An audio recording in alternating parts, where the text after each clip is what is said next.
Light हुई 7 second के लिए और दिखी पर्ची केले की, दिखी सबको, देख लिया ना। अभी ये मैंने डब्बा बंद कर दिया, लाइट बंद होने के बाद क्या होता है वो आप देखना। ये प्रोग्राम हमने मैनिपुलेशन कैसे होता है वो बनाया।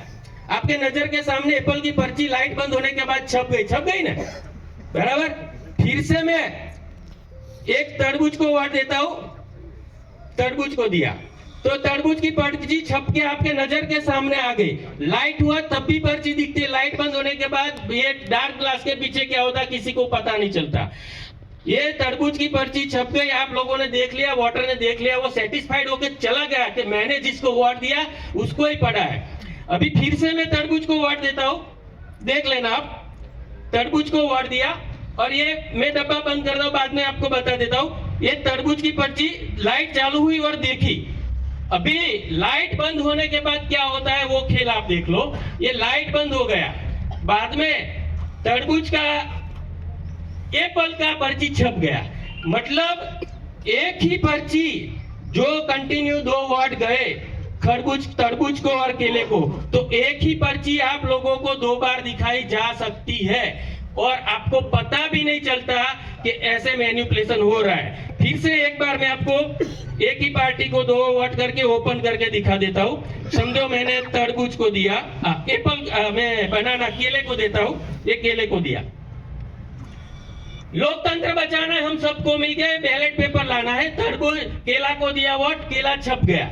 अभी फिर से मैं केले को अवार्ड आपके नजर के सामने रखता हूं, दबाता हूं बटन, तो देखना कौन सी पर्ची आती है, क्या होता है और क्या दिखता है। फिर से मैं दूसरी बार केले को अवार्ड देता हूं। ये खेल बहुत जादुई चिराग है हमारे देश के। देखो लाइट होने के बाद केला दिखा, वही केला देखा जो पहली बार छपा था। अभी लाइट बंद हो गई, बाद में क्या होता है वो देखो। ये भारत के हिंदुस्तान के मतदाताओं को मालूम नहीं चलता, एप्पल छप गया। साथियों, ये हमारा लक्ष्य है। हमें ईवीएम के वीवीपैट पर भरोसा नहीं है। हमें माननीय चुनाव आयोग के निष्पक्षता पे भरोसा नहीं है। केवल अब माननीय उच्चतम न्यायालय हमारे पास है और इसमें जो हमारे सिविल सोसाइटी के रिटायर्ड आईएएस अफसर देवासायन जी, उन्होंने प्रशांत भूषण जी के जो एडीआर का जो पिटीशन है उसमें इंटरवीनर में उन्होंने अपना दे दिया और 31 जनवरी को उसकी पेशी है। हम तो उम्मीद करेंगे और हम तो मांग करते हैं, माननीय मुख्य न्यायाधीश महोदय से मैं खुले रूप से मांग करता हूं, इसको आप गंभीरता से लीजिए और सिंगल बेंच से हटाकर आपको इसमें फुल बेंच में इस केस को लेना चाहिए और फुल बेंच के माध्यम से ही इसके टेक्निकल एस्पेक्ट के लिए आप डे टू डे हियरिंग करिए, क्योंकि चुनाव आयोग आपको गुमराह करेगा। सॉफ्टवेयर हार्डवेयर के चक्कर में, टेक्नोलॉजी के चक्कर में डालेगा, जबकि उनके पास खुद के पास टेक्निकल टीम नहीं, उन्होंने स्वीकार किया हुआ है। क्या? और फिर वो कोशिश करके करेंगे, भाजपा के मोदी जी कोशिश करेंगे कि सरकार के टेक्नोलॉजिकल जो लोग हों उनसे आप जांच करा लीजिए। हमें उन पर भी भरोसा नहीं है, हमको किसी भरोसा नहीं है, हमको तो केवल अपने पर भरोसा है।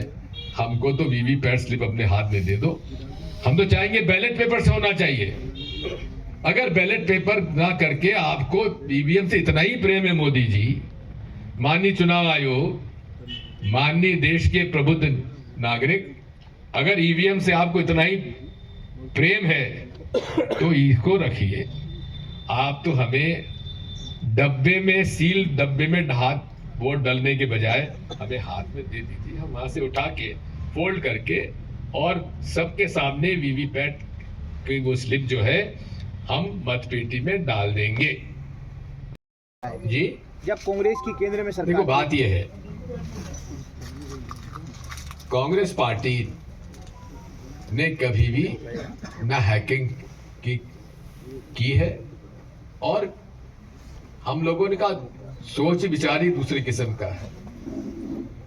ईवीएम मशीन लाए गए थे टेक्नोलॉजी के रूप में। राजीव गांधी जी बहुत टेक्नोलॉजी को शामिल करना चाहते थे, ईवीएम मशीन लाई गई। लेकिन वो ओरिजिनल ईवीएम मशीन वो सब लाई गया कैलकुलेटर विद रिसीट नहीं थी उसके अंदर, विद कैलकुलेटर। आपने बटन दबाया और काउंट होते चले गए और नतीजा आ गया। उसमें सिंबल नहीं लोड होता था। कैंडिडेट नंबर 1 2 3 4 5 6 16 तक, तो उसमें एक नंबर पे कैंडिडेट को इतना, इसको 2 पे 16 पे इतना, ये पूरा आ जाता था। वीवीपैट आने के बाद ये अब इसमें हैकिंग रोकने के बजाय हैकिंग और आसान हो गई। सर वीवीपैट हटा